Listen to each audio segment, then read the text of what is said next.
Berdasarkan pendapat para ahli, dapat dinyatakan bahwa perancangan sistem adalah proses untuk merancang suatu sistem baru atau memperbaiki suatu sistem yang telah ada sehingga sistem tersebut menjadi lebih baik.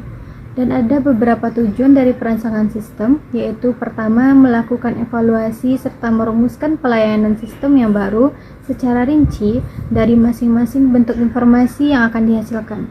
Yang kedua, yaitu mempelajari dan mengumpulkan data untuk disusun menjadi sebuah struktur data yang teratur sesuai dengan sistem yang akan dibuat, yang dapat memberikan kemudahan dalam pemrograman sistem serta fleksibilitas output informasi yang dihasilkan. Yang ketiga, yaitu penyusunan perangkat lunak sistem yang akan berfungsi sebagai sarana pengolah data dan sekaligus penyaji informasi yang dibutuhkan. Dan yang terakhir, yaitu menyusun kriteria tampilan informasi yang akan dihasilkan secara keseluruhan sehingga dapat memudahkan dalam hal pengidentifikasian, analisis, dan evaluasi terhadap aspek-aspek yang ada. Alat bantu perancangan sistem terbagi atas 3 bagian, yaitu yang pertama, aliran sistem informasi. Aliran sistem informasi sangat berguna untuk mengetahui permasalahan yang ada pada suatu sistem.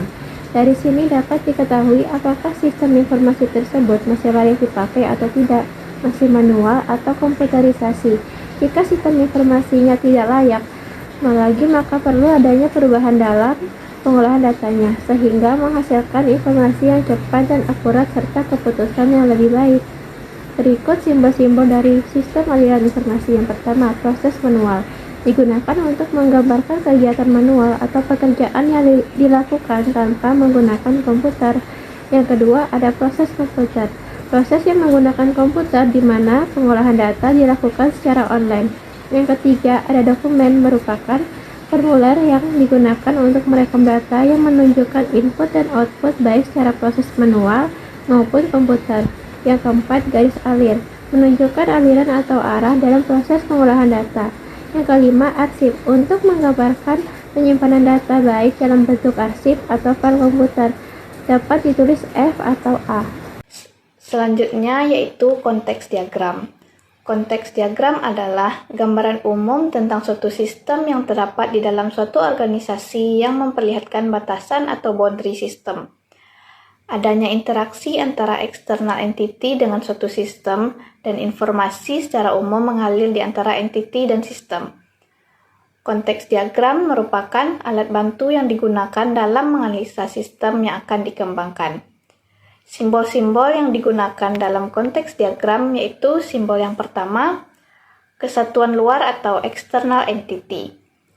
Merupakan kesatuan luar sistem yang dapat berupa orang, organisasi atau sistem lainnya yang berada di luar lingkungan luarnya yang akan memberikan input atau menerima output sistem. Yang selanjutnya, gambar yang kedua yaitu proses, yaitu kegiatan atau kerja yang dilakukan oleh mesin atau komputer dari suatu arus data yang masuk ke dalam proses untuk dihasilkan arus data yang akan keluar dari proses.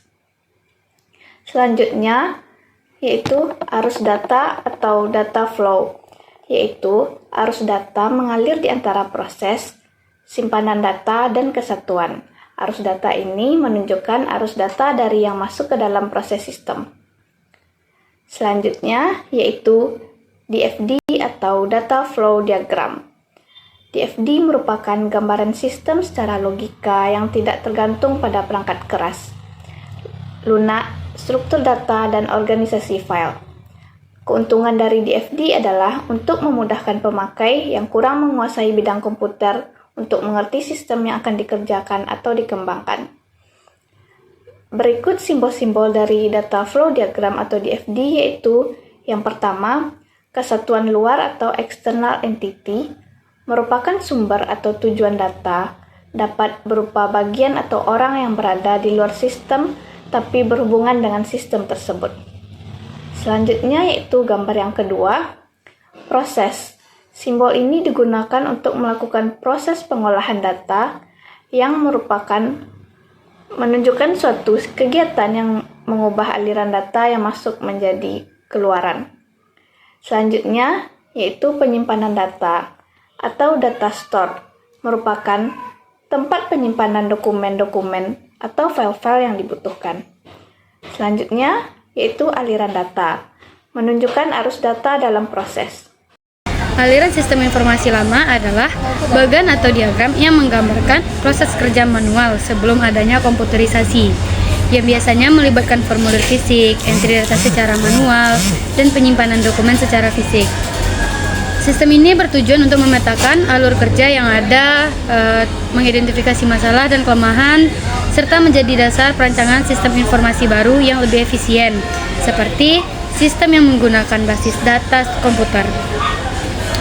Lalu ada karakteristik aliran sistem informasi lama. Yang pertama itu ada berbasis manual, seperti dokumen seperti formulir, nota, dan jadwal yang dikelola secara fisik, bukan secara digital.